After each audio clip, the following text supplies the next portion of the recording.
These are our top tips for new writers. What made you want to become a playwright?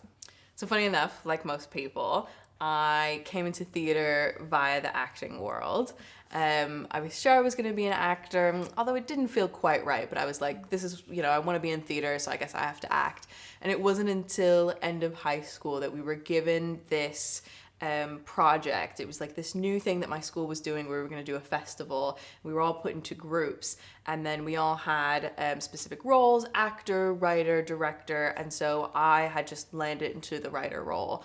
And then all of a sudden I wrote this really weird abstract piece, and I was like, oh my God. I was like, this is what I want to do. I was like, I don't want to be in front of the pen anymore. I want to be behind the pen. I was like, this feels so comfortable and so exciting. Amazing. And so for you, what made you want to become a playwright?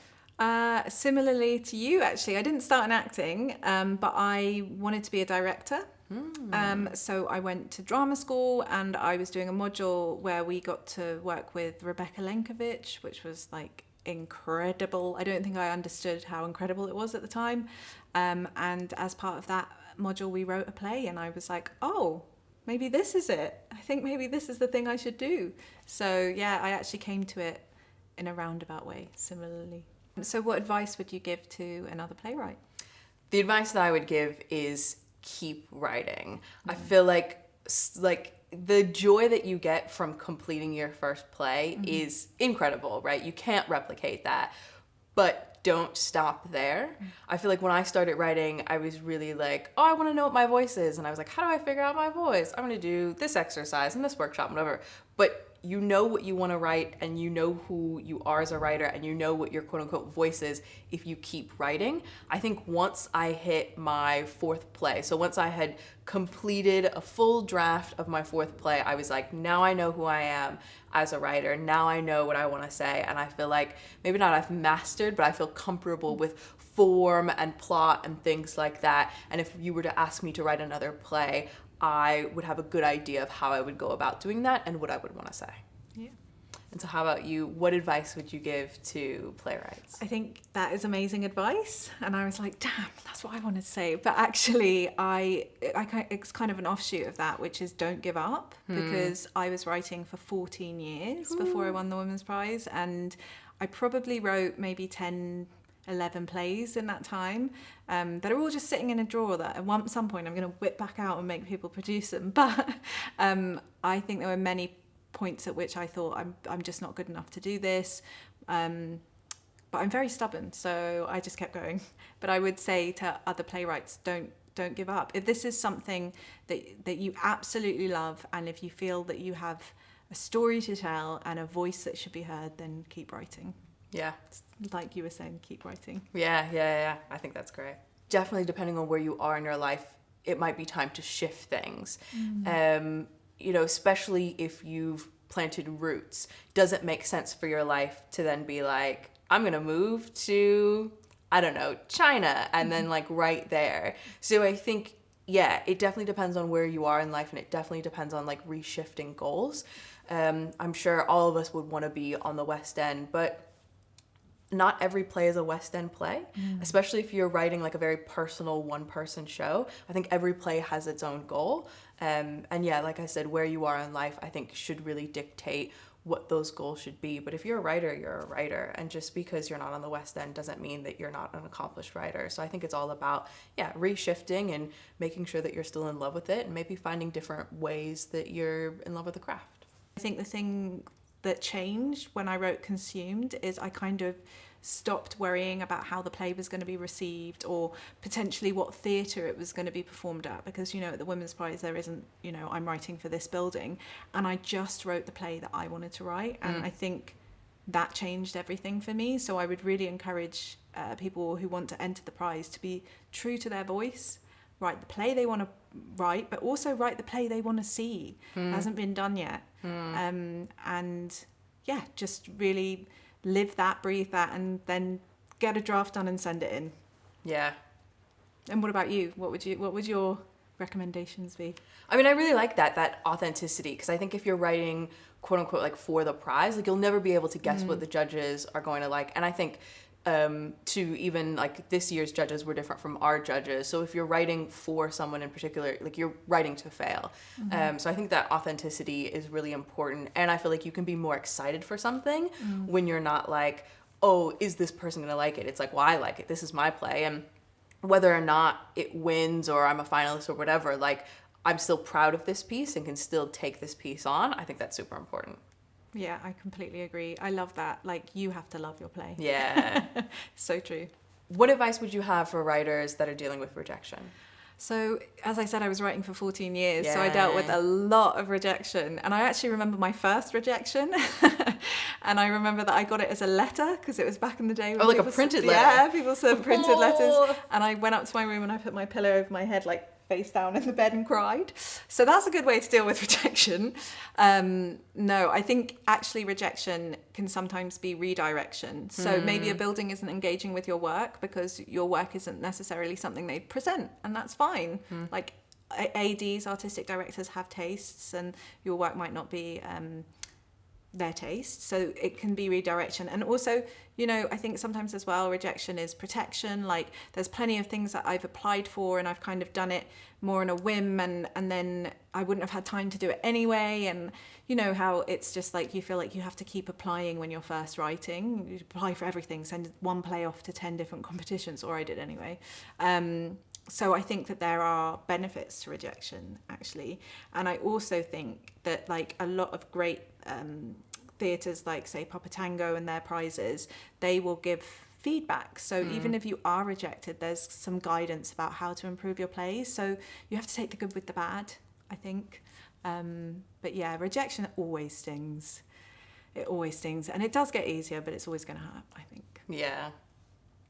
What about you?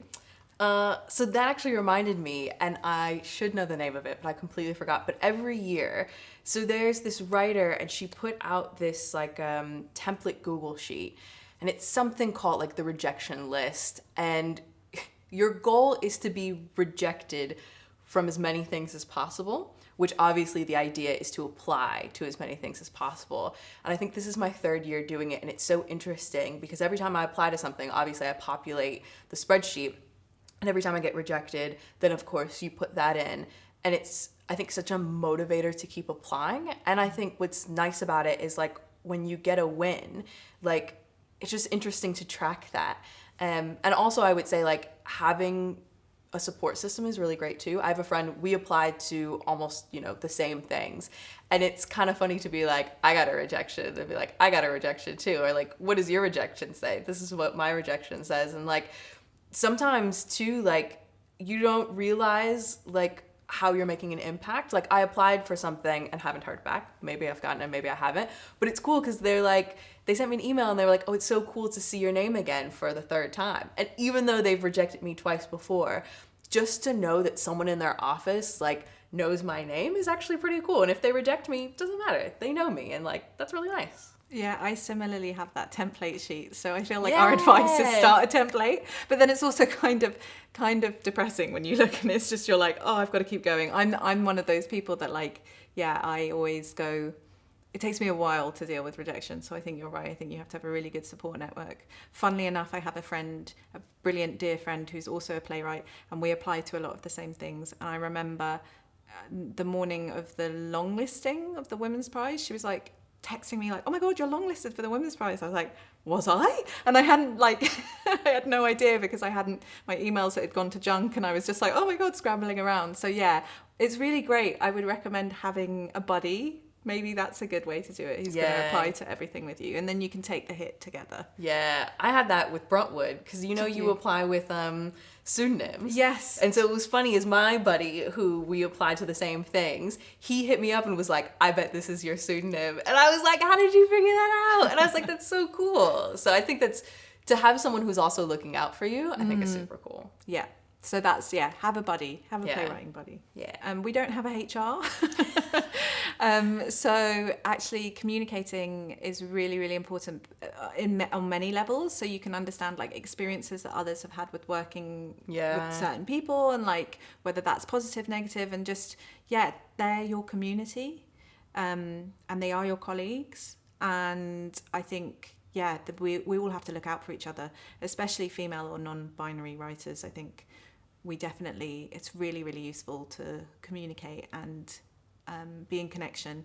And then also, about ideas is really important, or struggles is really important. I think we should do more talking, actually. I think writers, we have such insular lives in a lot of ways, but it would be really great if we could all talk a bit more, and I think it would help us all. I agree with you completely. I think it's so important. You're right. We don't have an HR, so we are sort of each other's HR. Yeah. And I think for a lot of practical things too, like I'm a dramaturg as well. So like when I was first starting out, I was like, I don't know what my rate should be. I had my friends look over my contracts before I had an agent. I think stuff like that is so important. Also like safety, like being women as well, like who is it safe for me to work with? Vetting people before you have meetings with them, I think is super good too. Sharing opportunities is really great. Like there are some opportunities that aren't right for me that I can then pass on to my friends. I think, that's great. And just having support, like you said, is like super important. Having community. I think too, another thing that I really stress is like, it's not a competition. I'm not fighting you for this opportunity. We're fighting the fact that there's no funding, because really there should be a place for all of us. And also like there are some opportunities that are right for me that aren't right for you, vice versa. I think that's so important, that we're not fighting for the same opportunities, because I think scarcity mindset is kind of, it upholds patriarchy and the idea that there can only be like one woman in a space or one woman doing that, or one, like it's really toxic, and it actually stops all of us from progressing. So I think you're totally right. Like just knowing that there are a wealth of opportunities that we can all go for, and supporting each other in that way. I don't think we move forward unless we all move forward together. Yeah, and I think like celebrating is another important part of that. Like you want people to celebrate you, and also like you want to, I want to be able to celebrate people. And like if there's that scarcity mindset, then it's like when someone gets an opportunity, you're like, why me? When really it should be like, oh my God, that's incredible. Can't wait to like celebrate you in this production or whatever. I think that's like super important too. Yeah, I agree. If you're struggling to get your work on, actually something that I wish I'd been told as a younger writer was to be communicative and push for communication. I think buildings often don't want to let you down, don't want to say no, and therefore don't explain the reasons behind, they kind of keep everything tucked away behind the curtain, as it were, and they're not saying, look, we're not doing your show because we have the exact same theme coming out in the next season and we haven't announced it yet, or we love your work but we can't because funding. And I think that it's worth asking those questions, and I wish I'd asked those questions. And actually my experience of working in literary departments taught me that there are a myriad of things that go into the selection of a play, and it's absolutely a lot of the time not about the quality of the play. I have so many brilliant plays that we couldn't stage for multiple different reasons. So I think I think it's okay to ask. I think often we get rejections and we don't actually email back and say, could you explain why? And I think that's all got to change. I think we have to be less people pleasery as writers and be braver and ask questions. I think there's always a worry that if you are a troublemaker, that people won't want to make your work, but you can do that in a way that's really clear and direct and just say, I'd like to understand why it wasn't taken forward, or I'd like a conversation. And I think if you frame it that way, people will be really receptive.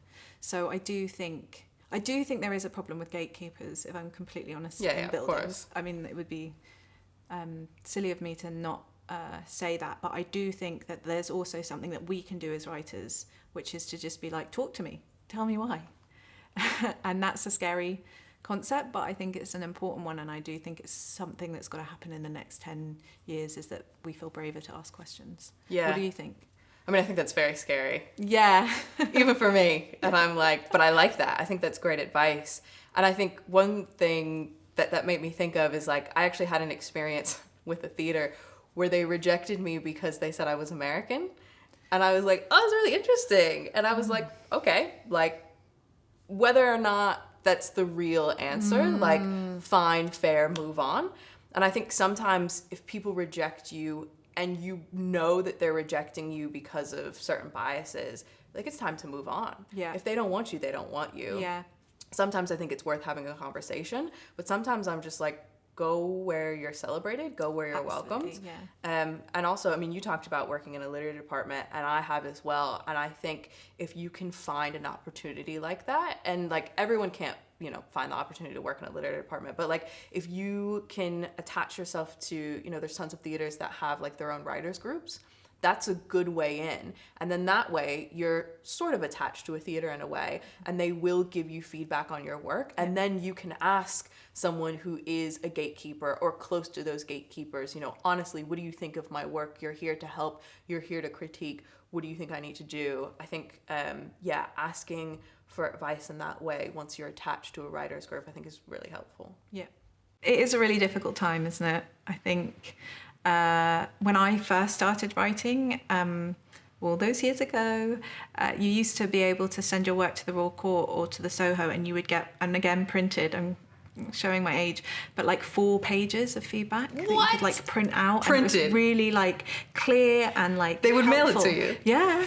This is back in the day, like when you'd have to send your plays in to submit that way. And there were so many initiatives for young writers. And I think the first time that all started to change was 2010 with the new government, and there were a lot of funding cuts, and it's always the literary department that goes first. I don't know if you think that too, but that's my experience, is it's the new writing initiatives, and then there becomes a heavy focus on plays that are going to get bums on seats because they need money to generate.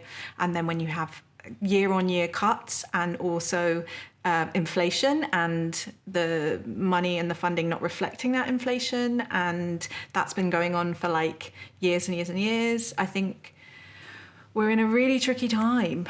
I think though the art has always been made. I remember someone saying to me, and this isn't particularly helpful, but it was very helpful for me at the time, back in 2011, 2012, when the cuts really started to have an impact and lots of programs started to fade away and buildings were closing, they were like, if you can make theatre now, you can make it anytime. And I sort of feel similar about now. Like if you're still passionate and still wanting to write now, then you're a writer and you're probably always going to be obsessed with theatre. But you just have to weather the storms. And I know that's not easy for people from different, like, I have a lot of privilege and I'm aware of that. And there's people in communities that probably will turn away from writing. And I know so many incredible female writers that have given up, really. And like, that actually hurts me on a personal level. I don't know how you feel about it, but like knowing that the world doesn't get to see their work is like deeply upsetting for me. So yeah, I am aware that the losses that we're making at this time, but I think it's just important to acknowledge that that's the background and the context that we're working in. Yeah, I mean, I would agree with you. It does feel very bleak with so many funding cuts. And I think too, even, I would say like pre-pandemic, I was saying there needs to be more development opportunities. And now I'm like, there needs to still be more, but like, where are the opportunities to actually get your work on stage, or where are the opportunities to even do like work in progresses, even R&Ds, like, yeah, I mean, that seems really scarce. And I feel like even for me, I think it's funny. I was talking to my dad, maybe towards the end of last year, and he was like, ha ha ha, isn't it so funny that like, you know, you're a playwright, but you've never had a production? I love my dad. And like, he was saying it as a joke. It wasn't meant to be mean, but I just really took that on. And I was like, it's so funny because like, you know, people will ask me for advice and I'm just like, I don't even know if you should come to me. I was like, I still haven't even had something on the stage. And people will be so surprised, but I'm just like, it's hard. Even, you know, writers that you know, like maybe they've only had one thing 5 years ago and they're still trying to chase their next production. And it's like you said, I mean, a lot of buildings are having to go more commercial, and like, I get that, but like, I don't know at the same time. I'm similar. Like, I still haven't had the plays that I mounted myself. Yeah. Yep. So despite having won the Women's Prize and the Peggy Ramsey anniversary, I still have not had my show in a building, which is crazy. But I think that is, you know, hopefully we show playwrights that it isn't about having your work on. You can still be writing and still be lauded necessarily. I think it's really important to get your work on as well. Very sadly today, the Vault Festival announced that it's no more, and that was where I put those 2 plays on, and it was such an important stepping stone for me, because I think I actually talk about this a lot with friends. I think you learn a lot from having your work in front of an audience. Yeah, so much. Yeah, and being denied that opportunity in main spaces of large buildings as women means we don't progress. And people are saying, where are all the mid-career female playwrights or non-binary playwrights? And we don't exist because no one's developed us. Yeah. So there are plenty of incredible playwrights. I could list reams and reams of them. They know who they are, who have not had their dues. And it feels like theatre is just about catching up. And they're finally being given awards or, opportunities. But yeah, I think it's so easy to feel despondent right now. But you're still a playwright, even if like us, you have yet to have your show produced by a major main space. Which just feels wild. And what you said is so important. Having an audience does make such a difference. Yeah. And even if it's just in a fringe style like the vault, that's so important for your development. Yeah. And I think hopefully we'll see, although the vault has, sadly ceased to exist, that maybe we'll see initiatives like that coming back again. Hopefully in the next couple of years there'll be like injections of funding into the arts again. And yeah, I think it's really tricky. I mean, one very basic thing that you can do as a playwright is ask your friends to read your script, get them all around a table, cook them dinner, or give them some snacks, and be like, please read my script. And that's a really great way that is totally free to hear your words. But I started with that. Yeah, I think it's really important. And I'm lucky enough to know some really incredible actors, so I called on them probably more than I should have. And I also, used the funding, We Fund and things like that, programs to be able to put my work on at the vault, because I wouldn't have been able to bankroll it myself. And so those initiatives are also great, but it does feel like you've really got to hustle at the moment. But hopefully watching this, people will be aware that everyone's at it. Whatever ream of playwright you are and wherever you are in the hierarchy, everyone's hustling. Yep, 100%. Yeah. I feel like cultivating self-belief is a really internal experience, and it's so lofty and it sounds so kind of, but the only way to really describe it is that you kind of know when your work is moving well. Do you know what I mean? I don't know if you do this. Maybe I'm an egomaniac, but sometimes I read pages and I'm like, oh God, that's good. Yeah. You know what I mean? And I think that is where you have to be like, I know that on a personal level, I like my own taste. So it's my taste. So there's got to be someone else out there who has a similar taste and they're going to like this as well. But I think that is knowing that you're doing something that's really singing. You can tell when a piece flies. Yeah. It's such a kind of visceral experience for me anyway. I really feel like that, when you're in flow, you can feel it. So I think it's about just rereading your own work and sometimes reminding yourself that you're good, And I often put plays away and I put them in drawers and I don't look at them for months. I didn't look at Consumed for a year and a half after winning the Women's Prize. Yeah, it really got put in the drawer. And last week I had an amazing development week working on it and rewriting the ending.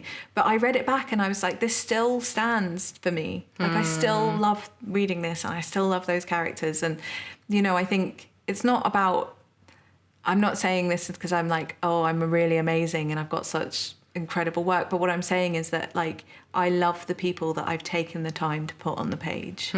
So self-belief for me is cultivated by just rereading your work, just reminding yourself why you do it. I don't know. Do I sound like a big head? No. I mean, I think feeding that fire is important. And you've got to, I feel like there are so many different things to do to try to feed your internal fire. I mean, I was thinking myself, I remember I had a conversation with my partner a year or so back. And I was like, I might give up playwriting. I know. I was like, nothing's happening. It's a lot of work. It's a lot of energy. And then I won the Tony Craze Award. And that's external validation. But I think that really taught me I don't know, I'm a real believer in the universe, and I feel like I put that out there, I'm gonna quit, and then the universe was like, no, come back. Yes. And so I feel like having those moments and remembering them are really important, whether those moments are rereading pages or lines. I definitely have them that I really love, or like getting with like someone like a buddy or support dramaturg who's really excited about your work. I love that. Rereading critique that like was really positive is really great. So I feel like trying to do a lot of little things to like build up that indestructible confidence is really important. Yeah. And I think like the indestructible confidence is important because I think you kind of owe it to yourself when you've dedicated that much time to a piece of work to be really confident about it. And look, there's people that can walk into rooms and have confidence naturally, and like you just need, sometimes I feel like you just need to embody them, be like, I'm good, I've really got this. The other thing that's really great for cultivating self-belief is, having other people read your work. Yeah. Because if they come back to you and they kind of say, yeah, this is really good, then you're able to go, okay, I'm onto something. Yeah. And for me, the highest praise is when someone reads my work and they're like, that's my mum, or that's me, or that's my family, or that's, because I think that that's what's so fascinating about playwriting and I guess film and TV is that, but more so in playwriting, is that when you make the universal specific, it becomes universal again. Yeah. And you know that you're speaking to your audience and on different levels when you can get people really engaging with your work. Like everyone who reads Consumed is like, oh, I know that woman. And it's so specifically set in a kitchen in Bangor in Northern Ireland, but it communicates to women everywhere. So yeah, that's a great way to cultivate self-belief. Like you said, people reading your work. Yeah. How do you deal with writer's block? I have a couple different ways. So one, if you're not pressed for time, actually two, if you're not pressed for time, go to see a show. I think it doesn't matter if it's good or bad. I actually think if you can find a bad show, see a bad show instead, because you will be sitting there thinking, I would have done this, I would have done that, I would have done that. And then I feel like when you go back to your piece, you can be like, okay, I know what I wouldn't do. And that will lead you to what, I think it'll lead to a good solution. I think the same is with reading plays. Sometimes I go back to some of my favorite ones if I have writer's block, and then I'm like, that's so beautiful, and it will like inspire me.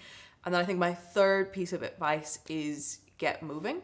So whether that's going to the gym or just taking a walk. I mean, honestly, I think like a minute plank actually is great, because you cannot think about your piece. If you can think about your piece while you are in a minute plank, I will give you high fives for the rest of the year, because every time I'm planking, I can only think about planking. I try to stress out when I'm planking. I can't. I just think about how hard it is. So I think there's something about getting in your body and getting into like some sort of physical position or movement or exercise or whatever where you can't think about your play, frees up your brain and like frees up that space that when you go back to it, you come with a clearer mind. Yeah, I love the getting in your body thing. I think even just sometimes just like doing the washing up, something that's so like menial isn't the right word, but so, repetitive, and you're putting in like something about the motion moving through your body will bring an idea up, I find anyway. Yeah, I agree.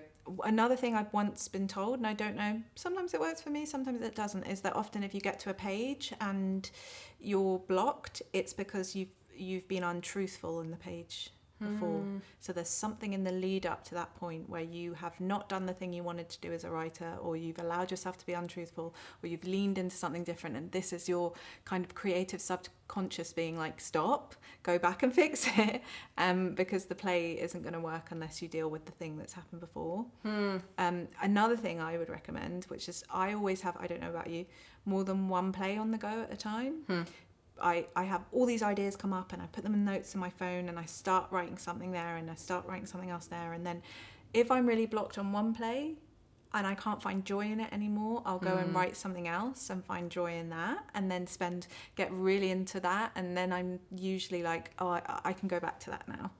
So I always have like my side play that I give time to when my main play is troubling me. So yeah, I think that's helpful. Good for plays, not for relationships. Yeah, exactly.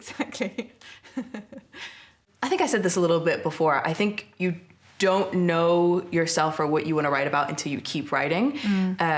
Just keep writing. I mean, it's not a rule of thumb, but I always tell people you don't know yourself until your fourth play, because that's where I landed. I feel like by my fourth play, and I still love the plays that came before, but by my fourth play, I was like, yep, I know form, structure, I know what I want to write about, I know what I like to explore, things like that. Doesn't mean you can't break out of it, but I feel a lot more comfortable when I have a blank page because I've written several plays at this point. Pitching is its own different thing. I feel like the difference is, for me, I feel like with TV pitching, like it's much more formulaic, which like with theater, you might not know that you're pitching something. I've definitely had a meeting where I thought I was just meeting with an AD, and then at the end they were like, thanks for your pitch, and I was like, my what? I was like, I thought we were just chatting.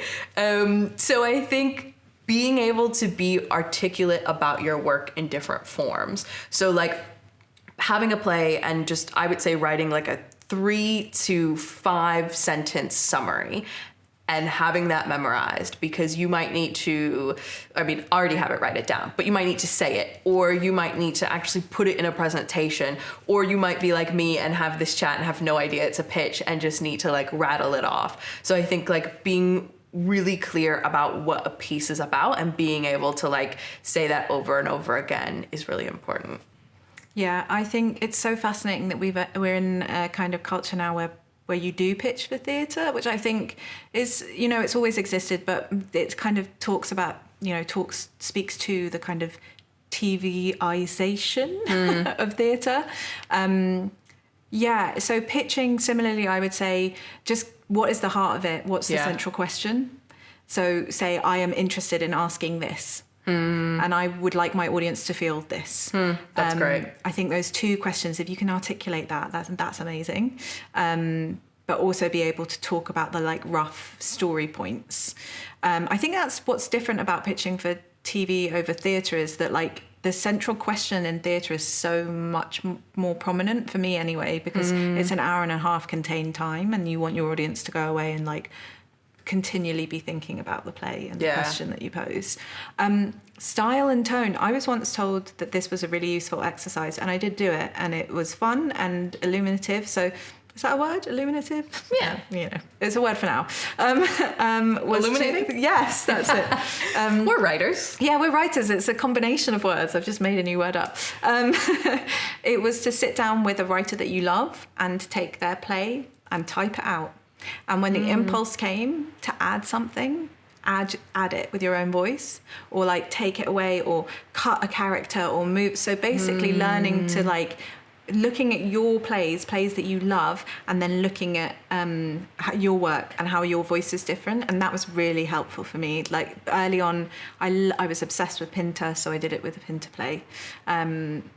But it was helpful for me because what it taught me is that I love intrigue, and I don't want you to I'm not going to give the audience an easy ride. They're not going to sit down and watch a show there's always going to be a secret, is what I'm trying to say. There's always something underneath with my plays, which is very Pinteresque. And so that's what I learned from that exercise. So I would recommend that to new writers as well. Try and see what it is about the work that you love and just sit and type it out. So that's a good way to hit style and tone and genre, and get a better understanding of your writing. Yeah, I think that's a great exercise. And I say too, like, it's not for everybody, but I also started in verbatim.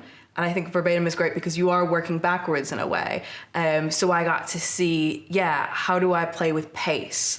Or how do I like playing with pace and style, and maybe rewording things here and there. I think there's something in deconstructing pieces that are already there, or interviews. I think it's a very, what's the word I'm looking for? A very like non-pressurized way to figure that out. Yeah. When it comes to an audience feeling comfortable, I personally really love to challenge them. I like to put my audience on the back foot. I like, I guess this is traditionally a Pinter fashion, for them to be working to figure out what's going on. And then in plays where I present them really clearly what's going on, I then, as you've read, consumed, turn it so they're not aware they're watching one play until it becomes the other play. Does that make sense? Yeah. I think it's interesting because you talked about making the audience work, but I actually don't see that as something being uncomfortable. Like, I feel like captivation is like an amazing thing to do. If I'm leaning in, if I'm really focusing, if I miss 2 seconds of this, I'll miss the whole thing, to me is entertainment, which I personally think every show should be entertaining. Whether or not you're talking about something that's like really horrible and depressing, what's keeping me there is the fact that I'm being entertained. And so I feel like captivation is so important for that. If I'm just sitting there and I'm just like, why do I care? I will literally leave the theater. I mean, during the interval, of course, but I'm gonna leave. So I wouldn't say that that's uncomfortable. I guess for me, what I frame as uncomfortable is like, most theater audiences, we're not talking about the West End, most theater audiences are pretty liberal. So I think like for me to like have actors stand on stage and be like, racism is bad. It's like, well, we all know that. Now what? Like, I think a lot of the times we're preaching to the choir, unless we're in these like big venues, which I feel like is not something that I write for. I feel like theater for me that's uncomfortable is like when you're throwing things into the audience, which like there was a show last year that 2 of my friends went to where actors were throwing their shoes at the audience. That to me is uncomfortable. That I'm gonna walk out of. But like if you're saying something new, if you're making me think, if you're making me question the world, I feel like that actually is comfortable in a way, because like I'm totally here with you and I totally want to stay in this seat no matter how uncomfortable the seat is, because like I want to like hear what you have to say. Definitely. I think we're actually on the same page, but coming at it from different angles, because I think, being captivated, and that's such a great word to use, is very entertaining. But I also think for me, like the role of theatre is to shake people out of complacency. And I think you're right. Like some people are going to be like, okay, well, whatever, I don't care. But learning that new question and walking away with that new feeling and kind of, that's what I love that you can do to an audience, because unless they leave at the interval, they're kind of stuck with you for an hour and a half, 2 hours, and you can put them through their paces. And so, I think it's the same thing, though. I think you can be captivated by plays that are challenging. Do you know what I mean? I think you can really lean in and be engaged and engage with them. And I think there's been incredible examples of how plays have used the form to completely change that in the last 5 or 10 years, that have said, okay, who are our audience, and have known very heavily that they're a liberal audience. So then how do I make them go, as well, like this is a mirror to me, because that's what theatre should be. It's a mirror. And I actually really agree about the entertainment point. Early in my career, I worked in clowning with clowns. And I love clowning shows. Yeah. And I think that one thing I learned from working with clowns is that even if they're dealing with really difficult subject matter, there's a lightheartedness to it, and that brings the audience in. And you can balance things, you can play with tones, you can have a really beautiful lighthearted moment where everyone's laughing, and then the next thing you can punch them in the gut. And that's kind of what I want to put the audience through, is their paces, and really make them feel something. So I think we're singing from the same hymn sheet, basically. Yeah, I would agree. It feels weird to be like, play should be educational, but that is true. I think if you don't put something different in your play, then again, it doesn't feed to that captivation. If your audience walks away with one new fact, I feel like they will never forget that they learned that new fact from your play. So I think if you're watching something that's historical, that's different, but if you're watching something and you don't know that you're gonna learn something, I think that's super cool. I completely agree. I actually have a really clear experience recently of a play teaching me something and changing how I move through the world. Changing how I move through the world. So it was the P word at the Bush. Yeah. And I haven't bought a ticket from British Airways since, because knowing that they deport people, it was so against my personal morals and feelings. And I think where you you spend a penny, you cast a vote. So that is the perfect example of how theatre can change things, and how it can be educational, and how it can be challenging and ask really important questions. I loved the P word. I thought it was amazing. Yeah, I did too. I think writing is pretty uncomfortable because you're kind of plumbing the depths of your subconscious, and you're not particularly, or I am anyway, and I'm not particularly aware. And then it's really interesting because I put consumed aside for 1.5 years. And then in my therapy session, I was talking about a car accident that I was in as a child, and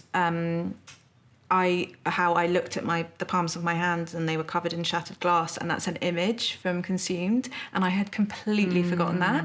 So it can be really affronting when you realise that what you're doing is essentially putting your life experience and your subconscious and, you know, rooting through all of that and then putting it up in front of an audience to respond to. So I think it is really uncomfortable. And I think if you Consume deals with OCD, my experience of OCD, and also eating disorders. And so I think that's really uncomfortable, and you really have to work to keep yourself safe when you're writing it.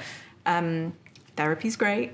Also, not just keeping yourself safe when you're writing it, but then when it's being performed and you're seeing the world mirrored back to you. I think that's really important. So I think writing can be very uncomfortable. For me, I feel like it should be uncomfortable at times because you're kind of I am anyway, I'm asking myself a question, and I'm asking the audience a question, and I'm trying to figure things out through my writing. Yeah. So I think that that's really important. But I don't know, I think that there is a type of writing that's also just like comfortable and nice, but it's not, that's not me. I don't know about you. I wish that I had a play that I was like, yeah, this is really comfortable writing. Yeah. But I think I come at the word discomfort a little differently, because when I'm thinking of being like uncomfortable writing a play, I'm thinking of writer's block, or I'm thinking of, oh, this line is so cheesy, but I need to have it here right now so I can continue to write. I feel like stuff like that is really uncomfortable. Or when you've written a piece and there's like a giant glaring like plot hole or something, and you're just like, why? Or like if you've like sewn in a thread that you think is so beautiful and clever, and then you find out later that like you're gonna have to undo all of that because like it just doesn't make sense or doesn't work or whatever. I think that can be a really uncomfortable. But yeah, I mean, if there's ever a play that I'm gonna write that's gonna be nice and comfortable and easy, you know, as long as it's good, I welcome it. Yeah. I don't know. I don't think that's ever going to be in my trajectory, but I wish that for you. I wish it for both of us. Yeah. I feel like that inner fire is really what's going to keep you going. So like find the things that feed that fire and just keep going. I mean, I've gotten to the point in my career where I'm just like, I don't care. I'm going to do it. I'm going to do it regardless. I'm going to figure it out. I'm going to do it. And I feel like the things that are happening now in the background have been because, like I said to myself, I'm just going to do it. So I'm going to find a producer. I'm going to find a director. Like, I'm just going to find these people and surround myself with them. And I'm just going to figure it out. I mean, if that means that, like, you know, have to put up another piece myself, we're just going to figure it out. I love that. I felt I was like so encouraged. I'm like, yeah, I'm going to go out and do it all as well. I guess it's about believing in your own voice. Yeah. And that, you know, everyone has a unique, distinct writing voice. No two writing voices are the same. Yep. And the world needs to hear new voices, and it needs to hear your voice, and having that belief in your voice and knowing that you've got something to say and to bring to the table. And yeah, I think it would be so exciting to have an injection of loads of incredible new voices into theatre and just shake everything up. So yeah, my words of encouragement are just really to believe that your voice deserves to be heard, and it does. Yeah, it does deserve to be heard. But yeah, I'm inspired by your words of encouragement. I don't even, going off of what you said, like having an injection of a bunch of new writers, what excites me is like when people push the boundaries a little bit more, that means I can. Yeah. So I love like new writers who are really doing something different, because then that means like, oh, I can. Yeah. And I also think that it's really interesting because I feel like when you are a new writer, you don't know the rules yet, and that's amazing. So always come to your writing as a new writer, like before you were told this has to work like this and that's got to go there and it's not a play if this happens or whatever. I think just forget all of that and write the play you want to write. Yeah, definitely. 100%.